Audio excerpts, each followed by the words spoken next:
और राष्ट्रपति Donald Trump का ईरान को लेकर बड़ा दावा, ईरान नहीं बनाएगा परमाणु हथियार। डोनाल्ड ट्रंप की तरफ से बड़ी बात कही गई है, ईरान ने परमाणु हथियार न बनाने पर सहमति दी। हालांकि उनकी तरफ से अलग अलग बयान इस मामले पर पहले भी सामने आ चुके हैं और ईरान की तरफ से कोई आधिकारिक बयान नहीं आया। और अब बात तेल अवीव की करते हैं, जहां बारूदी बारिश हो रही है। तेल अवीव जहां पर लगातार हमले किए जा रहे हैं। इजरायल में हमलों की अलग अलग तस्वीरें सामने आई हैं। क्लस्टर वॉरहेड वाली मिसाइलों से अटैक, तेल अवीव के ऊपर ईरानी मिसाइलें दिखाई दी। इससे पहले हाइफा की तस्वीरें, जेरूशलम की तस्वीरें हमने आपको दिखाई जहां पर हमले किए जा रहे थे। और अब ये तस्वीरें देखिए, क्लस्टर वॉरहेड वाली मिसाइलों का इस्तेमाल किया गया है हमलों के लिए। हालांकि इजरायल की तरफ से कई मिसाइलों को इंटरसेप्ट भी किया गया, लेकिन भारी नुकसान हुआ है।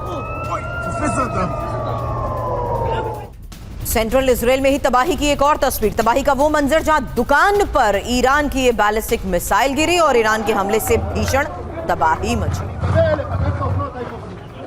हमले से कई इमारतें पूरी तरह तबाह।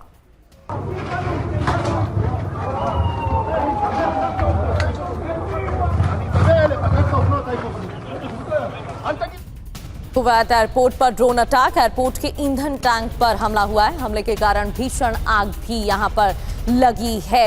तो एयरपोर्ट के ईंधन टैंक पर अटैक की तस्वीरें आपको दिखाते हैं। कुवैत एयरपोर्ट जहां पर लगातार ड्रोन हमले जारी हैं, एक और भीषण हमला।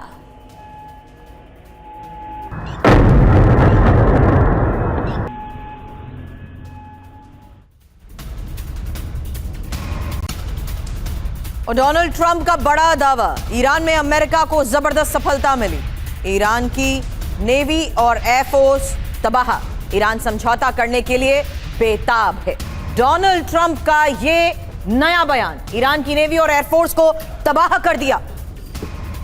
डोनाल्ड ट्रंप का ये बयान आपने सुना, लेकिन एक सवाल कि क्या ईरान में फंस गए ट्रंप?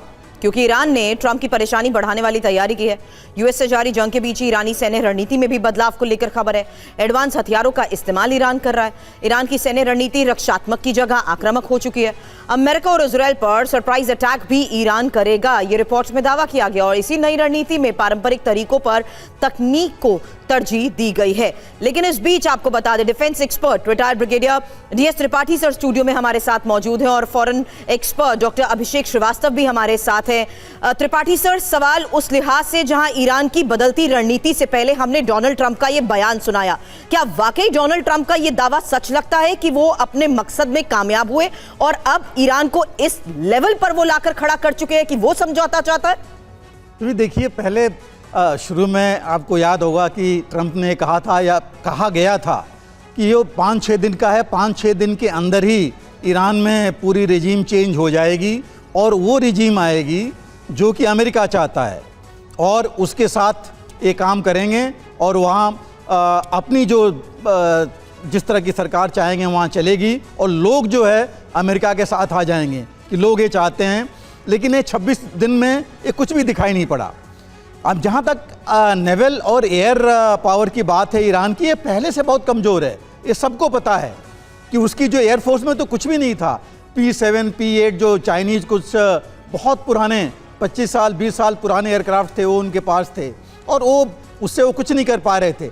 लेकिन उन्होंने अपना बैलिस्टिक जो मिसाइल प्रोग्राम है उसको बहुत आगे बढ़ाया, खास करके पिछले 1 साल में, रादर मैं कहूँगा 1.5 साल में। जून 2025 के बाद उन्होंने काफ़ी एक्सेलरेट किया जब इजराइल ने उनके ऊपर हमला किया था मिसाइल से।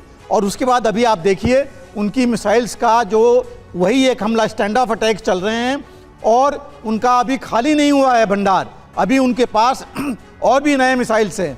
अभी जैसे नया ड्रोन उन्होंने अभी 2 दिन पहले जो इस्तेमाल किया था, अराश 2 जो है, जिसकी की रेंज 2000 किलोमीटर है और 260 केजी का एक्सप्लोजिव ले जा सकता है। आयर बैलिस्टिक मिसाइल्स हमने देख ली, डिएगो गार्सिया तक पहुंच गए और अभी वो कह रहे हैं कि उनके पास अभी भी काफ़ी कुछ है। और इस झुकना जो ईरान, जो ट्रंप ईरान को झुकाना चाहते थे, ईरान नहीं झुका है। वो उनके साथ उनको डैमेज किए जा रहा है, खास करके उनके जो इस्टेब्लिशमेंट्स हैं और अरब देशों को ये उन्होंने कंफर्म करा दिया है ईरान ने कि आप सिर्फ अमेरिका के छत्र छाया में नहीं रह सकते, अमेरिका आपको प्रोटेक्शन नहीं दे सकता। ये ट्रंप का कहना मैं नहीं समझता कि वो किस हिसाब से कैसे कह रहे हैं। बिल्कुल, इतना बिल्कुल उन्होंने सर। ईरान को झुका दिया है। जी